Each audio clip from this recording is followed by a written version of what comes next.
Hey guys, I'd like to personally invite you to Yap Society on Slack. It's a community where listeners go to network and give us valuable feedback on the show. We do things like discuss current events, chat live with guests, and vote on episode titles and upcoming topics. To join Yap Society on Slack, go to bit.ly/Yap Society. That's bit.ly/Yap Society. And if you're already active, share the wealth and invite your friends.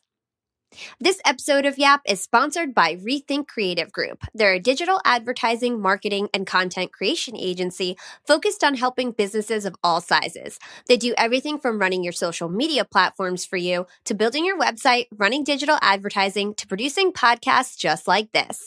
Our listeners get a special gift if you sign up to work with them. Go to rethink.agency/Yap to learn more. That's rethink.agency/Yap. Check them out. You're listening to Yap, Young and Profiting Podcast, a place where you can listen, learn, and profit. I'm your host, Hala Taha, and today we're speaking with JT McCormick. JT has had a tough upbringing. He grew up poor, raised by a single mother, and was the son of a black pimp. JT started out on the wrong path, barely finishing high school and landing in juvie multiple times. But through relentless hard work, JT beat the odds and applied his knowledge and hustling mentality from the streets to become a millionaire and super effective CEO. He currently runs the publishing company Scribe Media, which is routinely voted as one of the best places to work in Texas. Today, we're going to dig into JT's childhood, career journey, and uncover the life lessons he acquired on the way. Hey, JT, welcome to Young and Profiting Podcast. Excellent. How are you, ma'am? I appreciate it. I'm doing well. Thank you. We can't wait to uncover all the great things you have to share with our listeners. And just a note for my listeners, I know I sound totally different, recovering from a cold, but the show goes on. So here we are. Okay, so let's calibrate on you as a person. JT, you are an incredibly accomplished man. For those who don't know, he is the CEO and president of Scribe Media. It's a multi-million-dollar publishing company that's created an entire new way to write a book. JT is the definition of starting from the bottom. And now let me tell you, he is here. JT grew up on the incredibly tough streets of Dayton, Ohio. He was born a mixed-race son of a drug-dealing pimp in the 1970s and an orphan single mother on welfare. He was also one of 23 children on his father's side, and now he's a millionaire despite insane hardships like sexual abuse, homelessness, and stints in juvenile detention. So I think you've had one of the hardest lives growing up compared to anyone else we've interviewed. We've researched your story, and I think we could learn a lot just by bringing up and talking about your father. So let's start with that first. What was your father like? Surprisingly enough, given his background of what you just went through, you nailed it. My father was a pimp and drug dealer. He put women on a street corner. They sold their bodies and he took every dollar. That said, everyone loved my father. When he would pick me up on the weekends on those rare occasions, I remember wherever we were going, our destination, it may only take 10 minutes to get there, but it would take us 45 minutes because everyone would want to stop and talk to him. He would stop and talk to everyone. He said hello to everyone. Everyone loved my father. So he was a great communicator. He was always open, spoke with everyone. So that's the father that I remember, on top of the fact that I also remember the times that he was supposed to come pick me up and he never showed up. So there were times where he would call and tell my mother, get him ready, get him dressed. I'm going to come pick him up. And he'd never show. And I'd stand in that window 4 or 5 hours loyal, but he never showed up. So those are the things that really come to top of mind when I think of my father. And I'll share this with you. Recently, it's not in the book. I've not spoken on it, and it's really come up over the last 60 days that I've opened up and admitted it publicly. So I got asked this question the other day. Someone said, well, JT, how did you learn this work ethic? Where did it come from? When you stood in front of those toilets and that was your job, what made you commit to making sure you had the cleanest toilets in San Antonio and in Texas? And I've never owned this or said it out loud, so I'll share it with you. My father, when I was a kid, and I don't know why he was saying it, but he had mentioned to me and my brothers one time, he said, whatever you do in life, be the very best at it. He said, if you're going to be a street sweeper, be the best street sweeper in the world. For whatever reason, that stuck in my head and it was etched in my mind. And when I found myself standing at my first job in front of those toilets cleaning the toilets, that phrase came up. And from that day forward, everything that I've done in life, I've attempted to be the very best that I can be, the best husband, the best father, CEO, president, whatever I was doing at the time, I've always wanted to be the best at it. That's a great approach. And I think anybody who follows that advice will end up doing well. How did your mother meet your father? So unfortunately for my mother, when she left the orphanage, my mother was an orphan. She grew up in the orphanage, institutional kids prison was really what it was.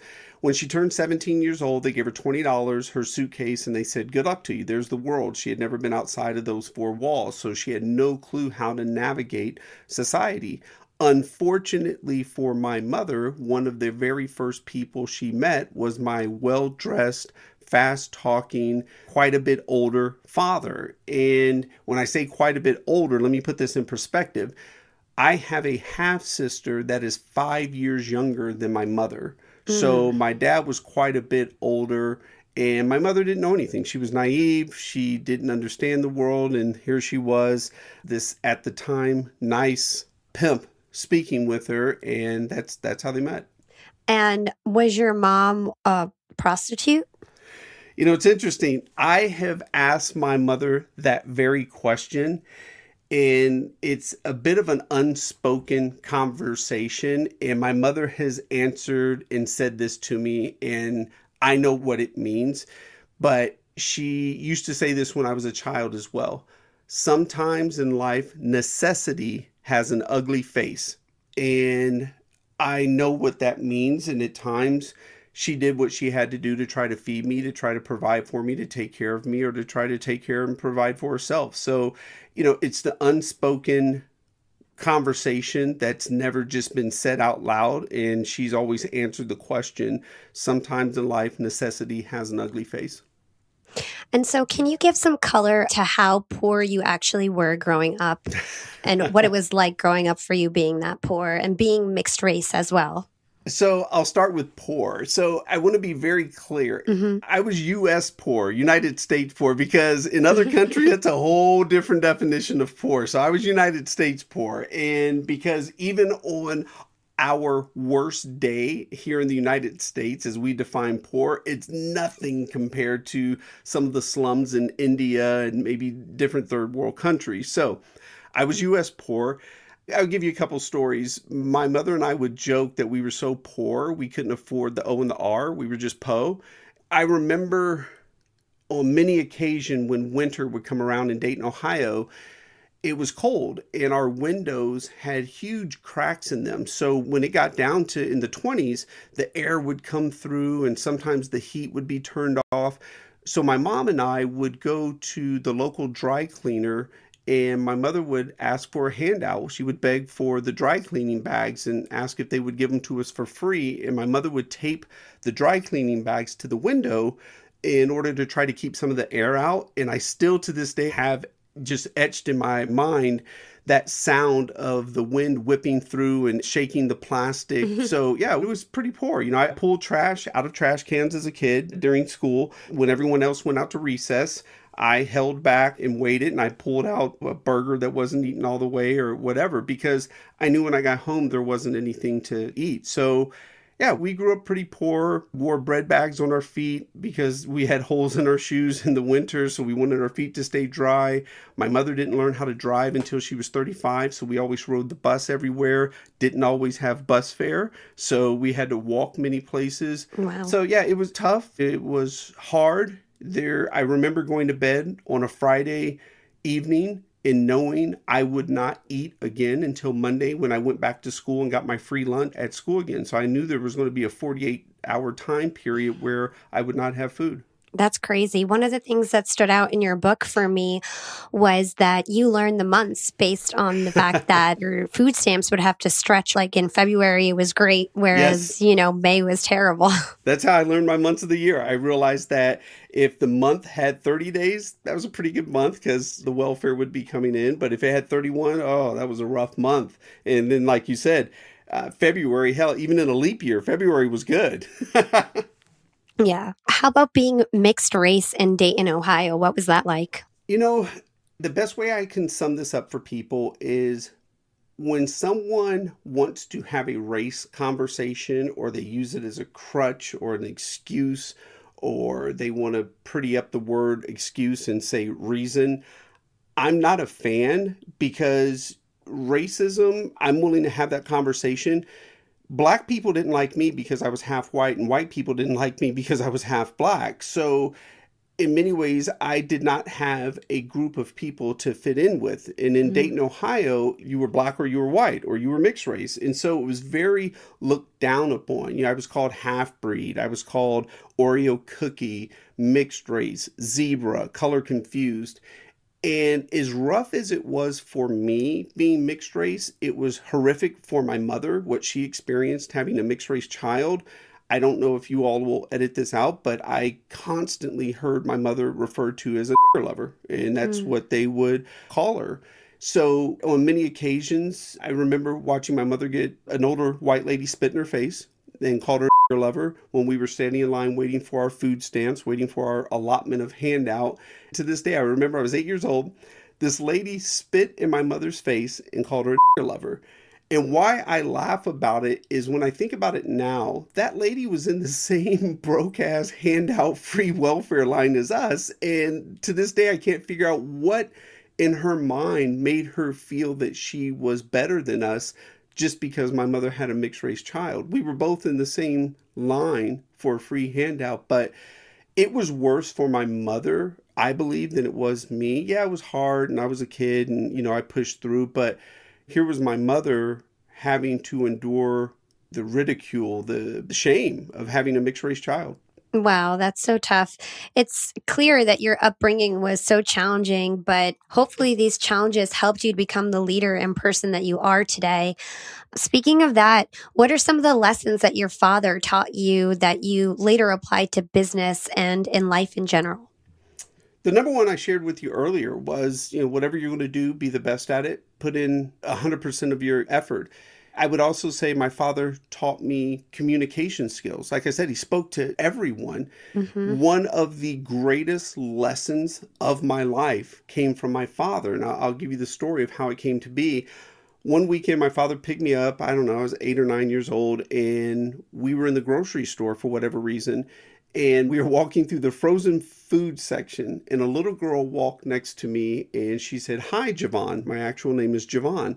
And I looked down, I was shy, I didn't say anything. And I feel this massive blow to the back of my head, and my father had smacked me. My face hit the ground, my nose started bleeding. He snatches me up, pins me up against the frozen food door with his forearm under my neck, and he's inches from my face, and he says, "I don't care who it is. You show respect and say hello to everyone." And that lesson stuck with me my entire life. And I'll say hello to everyone.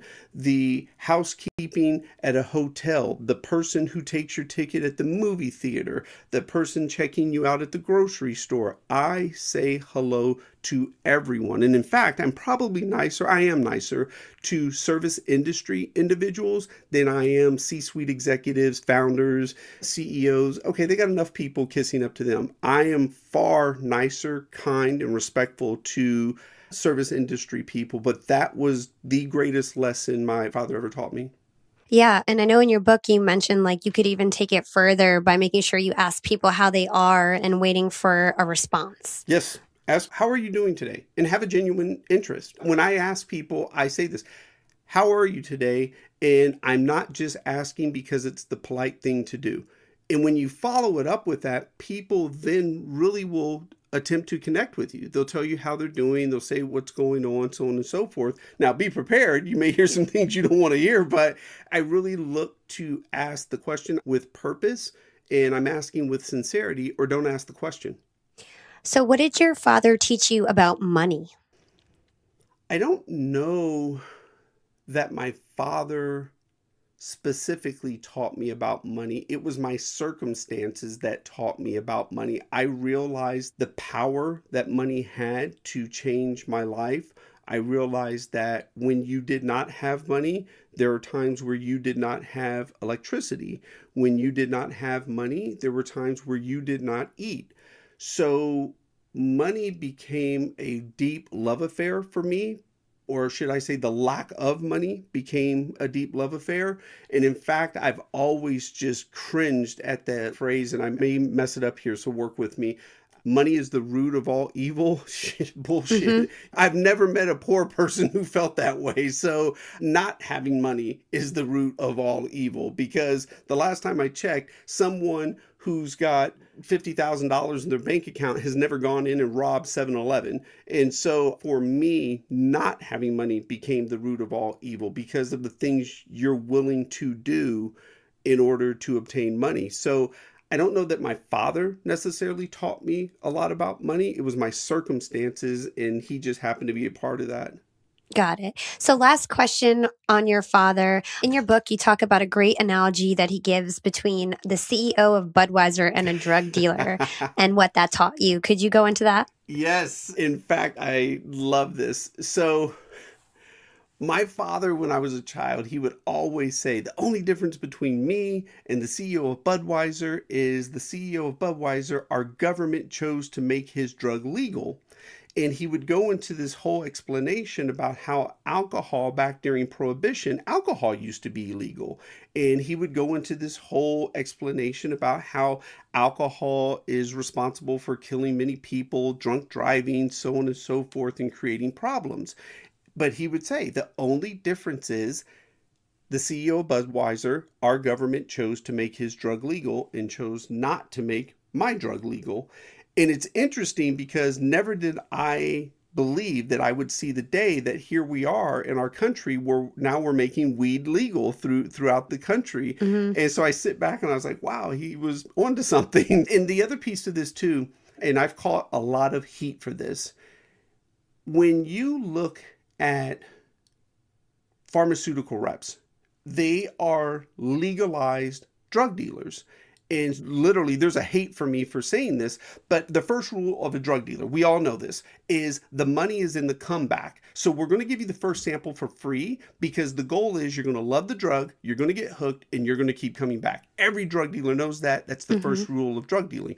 Well, what do pharmaceutical reps do? They go to the doctor's office, they give out free samples, then the doctor gives free samples to the patient. The patient then takes the drug, calls the doctor back, can I have a prescription for this?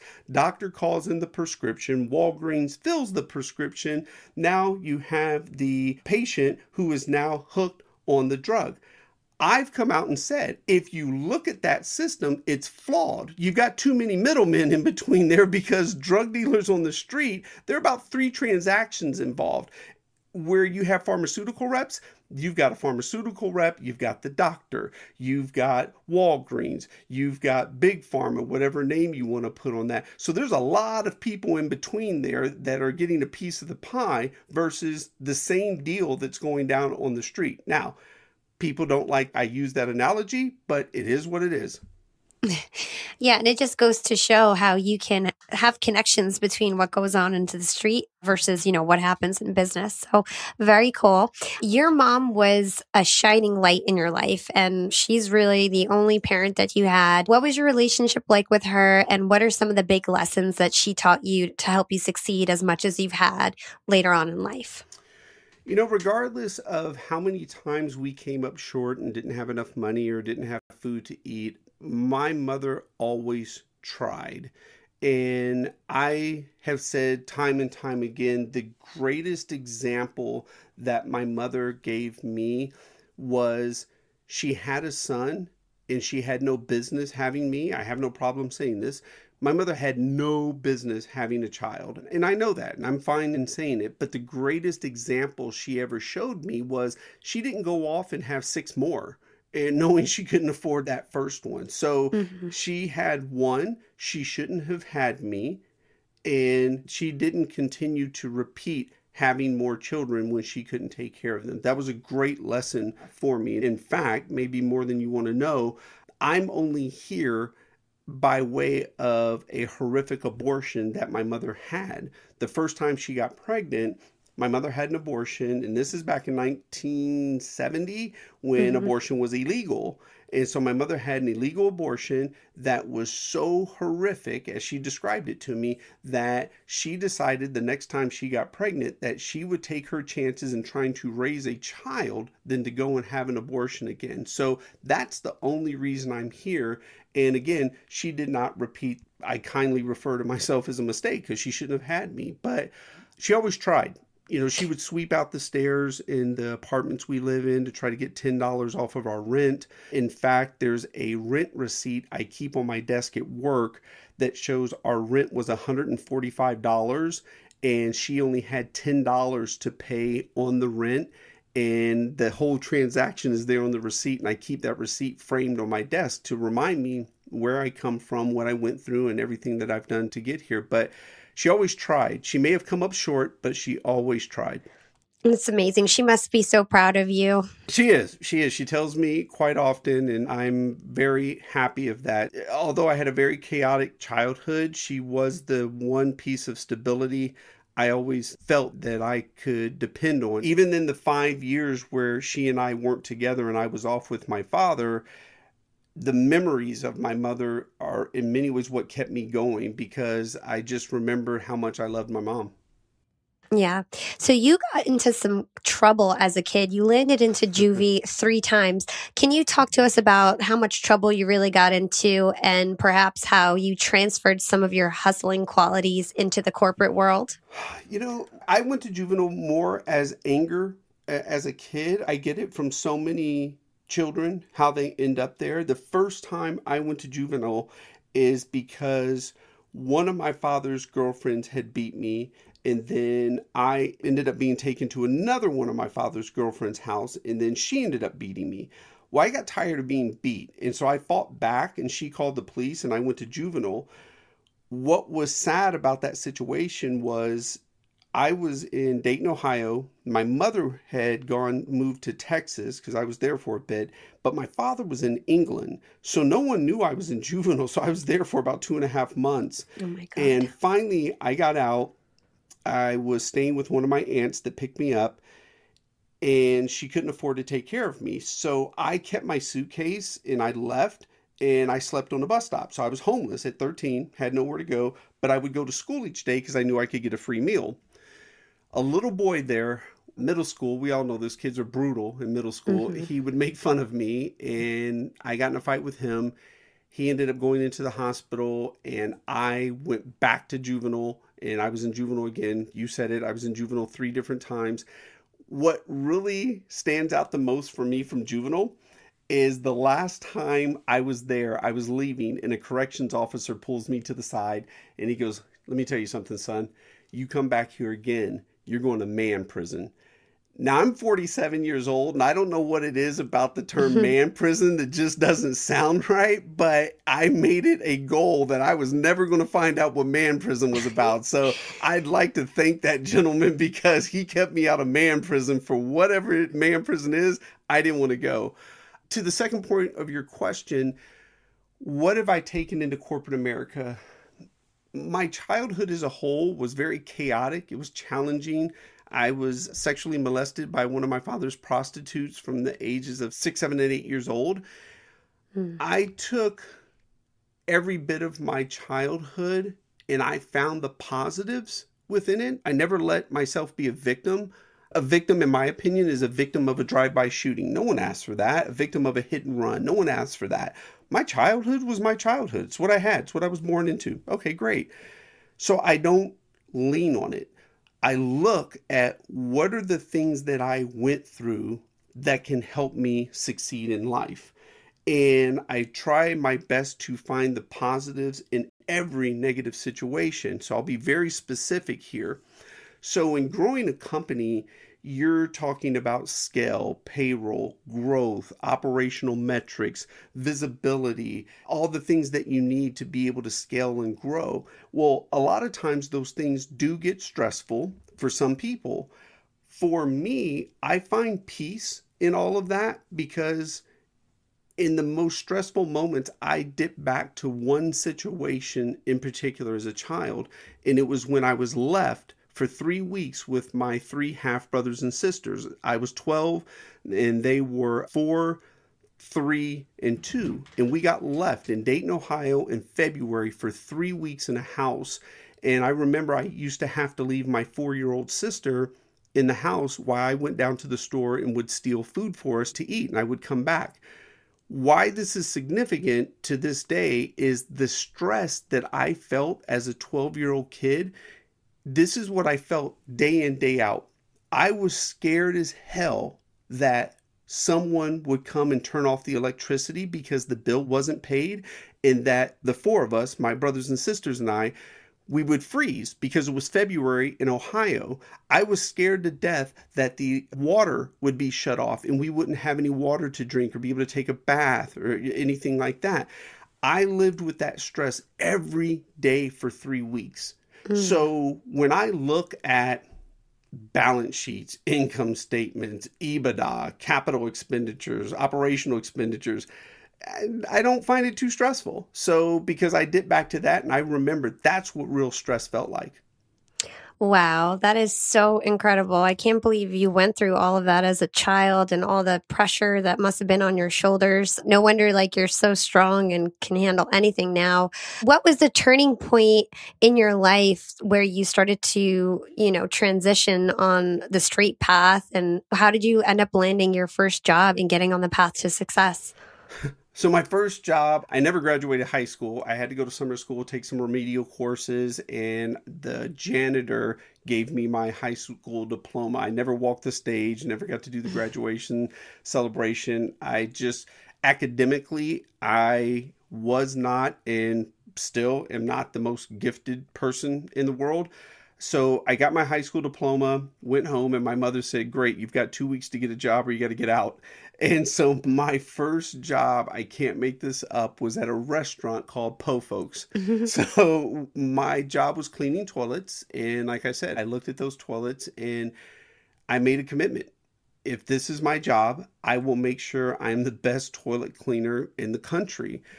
What benefited me, and I believe this, you don't do things just because people are looking.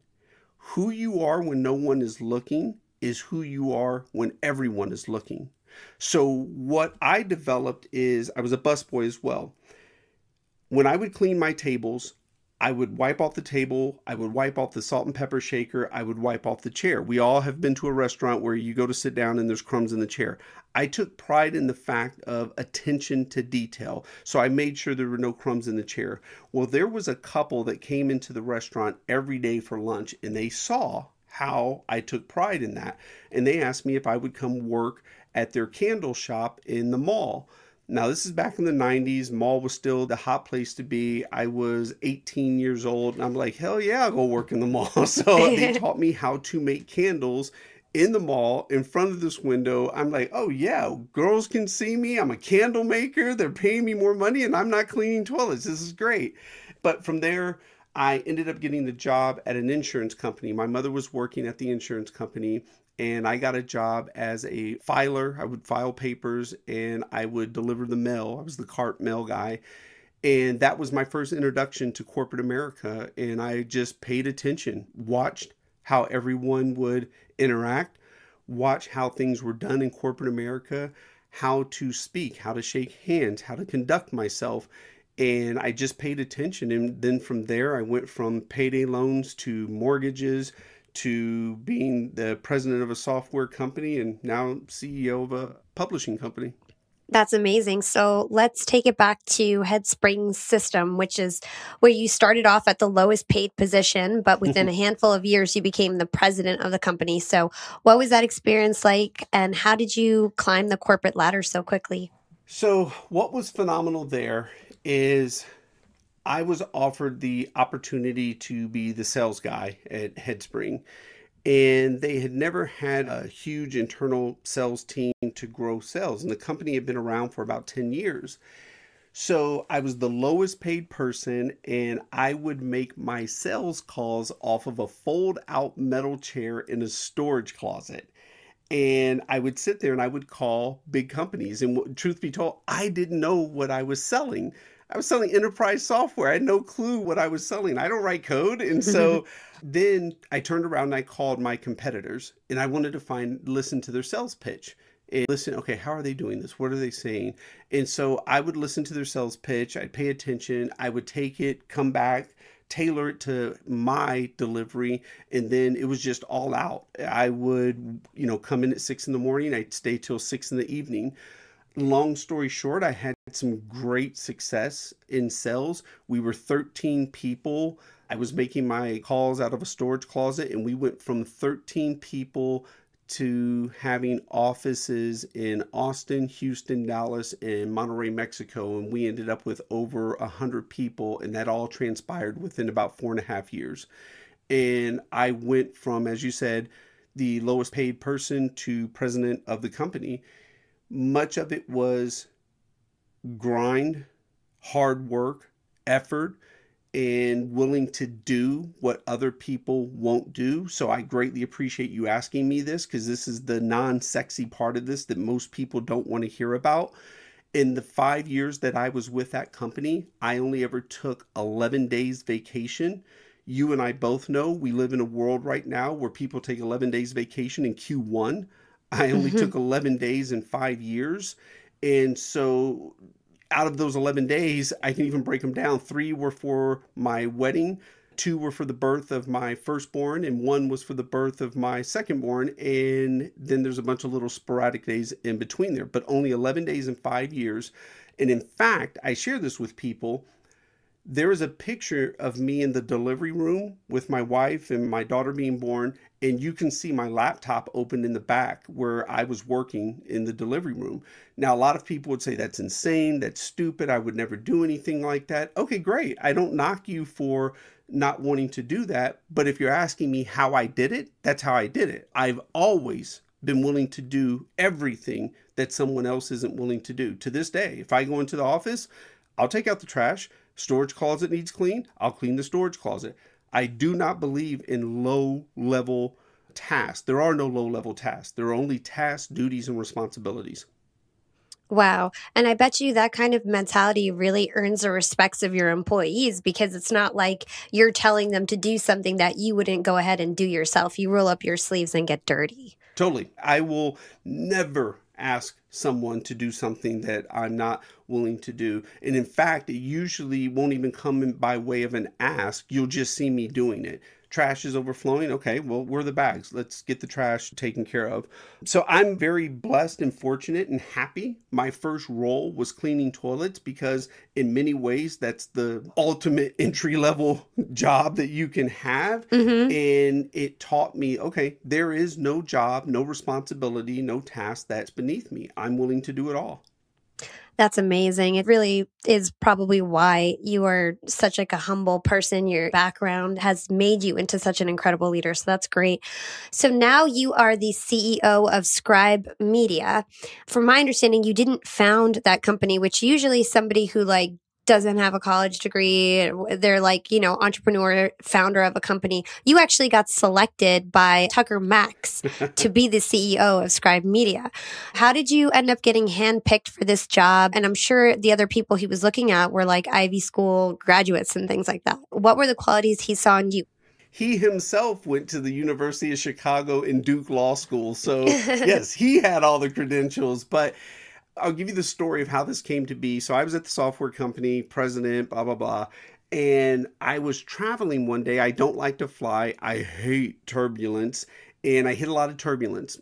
And I thought to myself, it hit me. Wow, if something happened to me, my children would not know where I come from. They would not know that we don't even know where our last name comes from. My mother was given the last name McCormick in the orphanage, but she has no clue where that last name comes from. So I have this last name. I don't know where it comes from. So it hit me, my children wouldn't know these things. They wouldn't know that their biological grandfather was a pimp. And so I said, okay, when I get off this plane, I got to find a way to document my background for my children so they have a legacy piece, so they at least know where we have a starting point, because I don't have, 5, 6, 7 generations that I can track. Hell, I can't track 30 minutes. And so I wanted that for my children. So I got off the plane. I reached out to my LinkedIn connections and I said, hey, does anyone know of anyone that can help me write a book or document my story? So I got introduced to Tucker Max by way of an email. And here's how the email went. We've all seen this. It's your typical introduction. Tucker meet JT, JT meet Tucker. I didn't know who Tucker was. In a separate email, Jason Dorsey, who introduced us, Jason says, hey, JT, that's the real Tucker Max. Again, I didn't know who Tucker was. So I emailed Jason back and I go, hey, I'm the real JT McCormick. What's up? And so I go online, I look, only to find out, oh, wow, Tucker's background. But what jumped out to me the most is when I read that he is one of 3 people in the history of the world who have had 3 New York Times best-selling books on the list simultaneously. I thought, oh, that's an accomplishment. He, Michael Lewis, and Malcolm Gladwell, only 3 people have ever done it. So Tucker comes over to my office at Headspring, and we're sitting in the conference room, this massive conference room, conference table sitting there. And we wrap up and I tell Tucker, look, I want to do this book. I don't ever want it to be public. I just need 5 copies for my children. And Tucker goes, man, I've sold a lot of books and I've never heard anyone say they don't care if they sell any copies. I go, look, I'm doing it for a legacy piece. We're wrapping up and Tucker says, man, you've built a hell of a company here. And I stopped him in his tracks. I go, hold, wait a minute. I go, I didn't build this company. I go, it took a lot of people to pull this off. I said, building a company is never one person. I said, it takes a great amount of people and talent to build a great company. And then he says, hey, when you're going through our process, will you give me feedback as you go through? Long story short, I kept going through the process. I'd call Tucker, do you want feedback? Yes, yes, yes. I tell him what they were doing right, what they were doing wrong, keep doing this, change that. He asked me to sit on their advisory board. Unbeknown to Tucker, I was actually looking to transition out of the software company anyway. And long story short, Tucker and Zach, the 2 co-founders, they approached me and they said, hey man, you want to be the CEO? And so we sat down, hammered out details, and I became the CEO of the company. That's incredible. I know that previously we mentioned that, you barely finished high school. You're running a company that's probably has top talent there with folks that have PhDs and multiple degrees. And in the past, you've mentioned that you felt this imposter syndrome. And for those who don't know, imposter syndrome is a psychological term referring to a pattern of behavior where people doubt their accomplishments and they have a persistent, often internalized fear of being exposed as a fraud. Can you help us understand how you overcame this common feeling that many of us often have? First and foremost, I would say I suffered from imposter syndrome and intimidation is what I used to call it for everyone who had a degree. And the more degrees you had, the more intimidated I was. If you had a master's, a MBA, a PhD, oh God, they've got all these credentials. I don't have these. And so I struggled with that because I felt that these individuals knew something that I didn't know. It actually wasn't until I was paired with Tucker and Zach, the 2 co-founders. Tucker pulled me aside one day and he said this, and it was like the clouds opened up. He goes, let me explain something to you. He goes, part of why you're so good at what you do is because you weren't clouded by the things that come with a degree. He goes, you don't know the typical things that are taught in school, so everything that you do comes from a different position. He said, I'm telling you that from me going to University of Chicago, me going to Duke Law School, you are actually in a very fortunate position that you actually didn't go to college. And that really changed the game for me because I realized, oh, okay, I do know some things. I may not have academic credentials. I may not be able to tell you when some of the wars took place, or I may not be able to write a dissertation, but I can damn sure tell you how to scale a company, what to do, how to do it, anticipate, scale, grow, and visibility. I'm good at those things. And even now, if you look at this, I don't do any of the writing. I can't tell you an adverb from an adjective. And thank God, because you guys don't want me writing books. But I can tell you from the business aspect what needs to be done. I make this joke all the time. one of the top 5 people I would love to meet in my life right now is the man or woman who invented spell check, because you have been greatly influential in my career. But to your point, yes, I suffered deeply for 45 years with imposter syndrome and being intimidated because I didn't have that academic background. Awesome. So let's switch gears a little bit. Let's pretend the market crashed tomorrow and you lost everything. You know, I did that before, right? Yes. Let's say it happened again. What would you do to earn it all back a third time around? I'd go back into the market again. That's where I made my first $1 million in the stock market. I was able to turn $100 into 8 figures and do it again in the market. And I love the market. I love business. I love growth, scale. So it'd be anything around starting another company, growing a company, investing in the stock market. I would probably do both. Even right now, my life boils down to 5 areas: God, health, family, business, and investing. If it does not fall in those 5 areas, I don't do it. I love golf, but I've got 4 small children, and I much rather spend that 4 hours that it takes to play a round of golf. I much rather spend that 4 hours with my family. So for me, I would just straight focus in on what I needed to focus on. Even if I had to start over at McDonald's, whatever it is, I will get back to the top and make $1 million a year. This is America. This is literally the land of opportunity. We all have read that story of a person who comes to this country for the first time with 45 cents in their pocket. They don't speak the language, only years later to hear that they've become a multimillionaire. Well, damn it, I was born here, so I've already got a leg up on you. And my attitude is I have a responsibility that being born here, being blessed and fortunate to have been born in this country, there's no reason why I shouldn't be successful.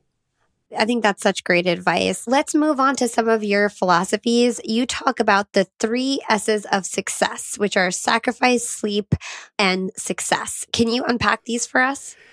So, sacrifice. I personally believe that you will have to make some sacrifices in life in order to achieve success. And I use LeBron James, go to the highest level here. Everyone sees LeBron James, $100 million a year he's making, all the endorsements, the championships. You know, one could argue he's the greatest basketball player that's in the game. But what we don't look at and what we don't celebrate in our country is the fact that when LeBron's playing during the season and he has to go on an 11-game road trip, he's missing his daughter's activities. He's missing his son's basketball games. He's not there for bath time, bedtime, dinner time with the family. He's gone. He's sacrificing in order to have that success that he has. When he's in the gym shooting 1,000 free throws, 1,000 jump shots, he's sacrificing. You know, we live in a country where we always want to talk about the success, but we don't want to talk about what it takes to sacrifice. No one wants to come out and say, damn it, you can't binge watch, which is just a disgusting term in itself. You can't binge watch from Friday to Sunday Game of Thrones and expect that you're going to be successful. And if that's what you want to do, great. I don't knock it. Just don't bitch on Monday that you haven't achieved your dreams and goals when you just spent all weekend binge watching Game of Thrones that did absolutely nothing for you. So in life, you will have to sacrifice. Now, I'll go to sleep. I struggled with this for a while. It wasn't until probably the last 2 years that I finally said, okay, everyone else is right. I'm wrong. I achieved success on 3 to 4 hours of sleep each day. So I had convinced myself that sleep wasn't important. And what I will say now is, yes, sleep definitely helps you go next level. It helps you think more clearly. It helps with your health. So you have to sleep. And I'm telling you from someone who used to constantly 3-4 hours. That was all I was doing. I used to even make the comment, I can sleep when I die. But sleep has definitely helped me. Now, I'm not an 8, 9, 10 hour sleeper. I'm a 6, and that's good for me. but I do believe that sleep very much helps you in achieving success. So, yeah, you've got to make some sacrifices. You got to sleep in order to achieve success. Amazing. I think all of those are great gems for our listeners. And I actually had a whole entire episode on the power of sleep. So if you guys are interested to learn more, it's episode 12. You also talk about the 3 P's of business. That's people, profits, and process. Can you share these tips with our listeners? Yes. Matter of fact, let me back up there. Let me put them in the correct order. It's people, process, and profits. And why that's important is you've got a lot of companies out there that mix these 3 P's up. Some companies will put process first, people second, and then profits. My argument is this. If you give me great people, we can build great processes and equal great profits. But if you attempt first to put a flawless process in place, and then you put bad people in that process, they will wreck your process. So I'm looking great people. I always believe you should put people first at everything. Process second will equal profits. Now, the ultimate breakdown, I personally believe, is in publicly traded companies because the profits are actually put first. And let me explain that. When you have a publicly traded company, people are not number one. Shareholders are number one. And in my opinion, if more publicly traded CEOs came out and admitted this openly, it would be a great thing. But the way the system works, if you're a publicly traded stock company, is shareholders are first, your customers are actually second because they got to buy the product or service, your employees are third.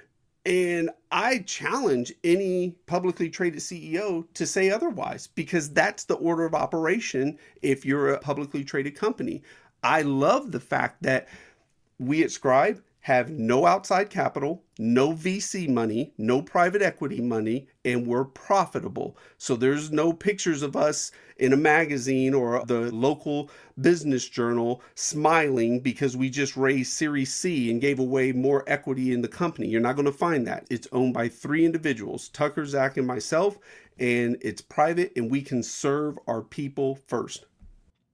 Awesome. And I know that Scribe is known for their company culture. You guys have actually received many awards for being best places to work, having an exceptional company culture. So what's your philosophy on fostering a good company culture and retaining talent to keep them happy?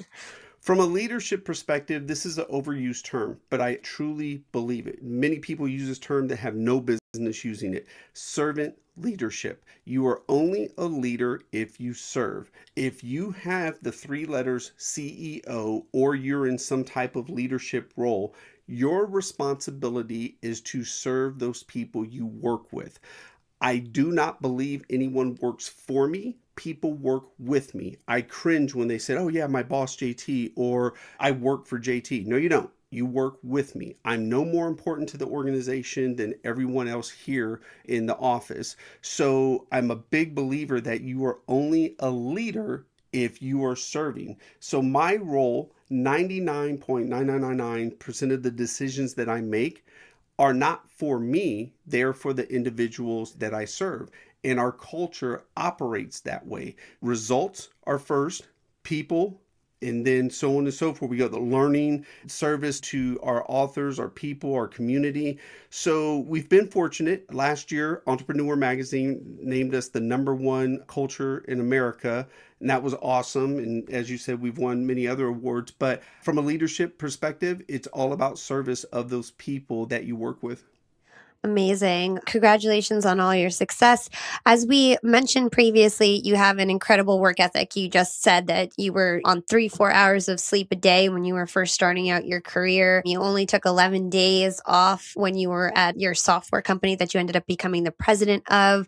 So I know that everybody loves a good morning routine. I know that you have a great one. Can you just go over that with our listeners and give your tips on how to have a great start to your day? So yes, and as as I was listening to you talk about that, if I can, let me pause there for a second as well, because I was listening to you. So let's keep that morning routine thing there for a second.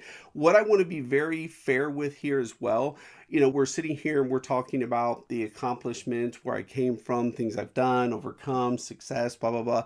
I want to be very clear. I have made a ton of mistakes throughout my life and career, a ton. I couldn't hold a relationship to save my life. I was a monster in relationships, could not hold one. As a first-time president of a software company, I made a ton of mistakes, but I truly believe this in my heart of heart. You only fail if you stop trying. So I failed at a lot of past relationships because we broke up, we're not together anymore. But as far as the mistakes I made as a president of a software company, or mistakes that I've made in life, even mistakes I make as a parent with my children, you only fail if you stop trying. So I made a lot of mistakes in life, but I don't fail because I will never stop trying. So with all of the success, with everything that I've overcome, I just want to be real clear. Oh God, I have made a ton of mistakes in my life. So that's going to happen. The key is don't repeat those mistakes and to learn from your mistakes. Totally. Failing is just a stepping stone on your path to success. That's what I always think. Yep. So to your point about morning routine, I get up every day between somewhere 3:45, 4 o'clock in the morning. And the first thing that I do is I will pray, is the very first thing. Then I will study all things leadership, growth, scale, business, markets. Then I'll go to the gym. Once I get back from the gym, it's, chaos in my house. I got a 5-year-old, a 4-year-old, a 2-year-old, and a 7-month-old at the house. So, oh my God. It's have breakfast with them, try to get things in order, get dressed, off to the office. But that is my routine every day. In fact, on Saturdays and Sundays, I can't tell you the last time I've slept past 6 a.m. That's amazing. So the last question I'm going to leave you with before we ask you, where everybody can learn more about you is really about you giving back. So one of the things that really stood out to me is the fact that, you're not only this successful guy who came from the bottom and now super successful, you also take time to give back to your community and you talk to kids at juvenile detention centers. Give us a little color to how you give back to your community. So for me, it became very important. This actually hit me back when I was at the software company. When I became president, I realized, oh, wow, okay, I've kind of achieved a little bit of success. And I look back at my life, and I'm like, wow, okay, I've done a few things. I would have liked to have known this, and this. So it hit me. I go, I got to start reaching back out to those kids who come from where I come from that just don't know. That's the biggest challenge, in my opinion, with our society. You don't know what you don't know. And in fact, if I was standing in a group of 50 people right now and I said, okay, how many people in here can perform brain surgery? Very few people are going to raise their hand, if any, because they don't know. If I said, how many people can launch a rocket into space? Very few people, if any, are going to raise their hand. You don't know what you don't know. Unfortunately, from the communities in which I come from, there's a lot that's unknown.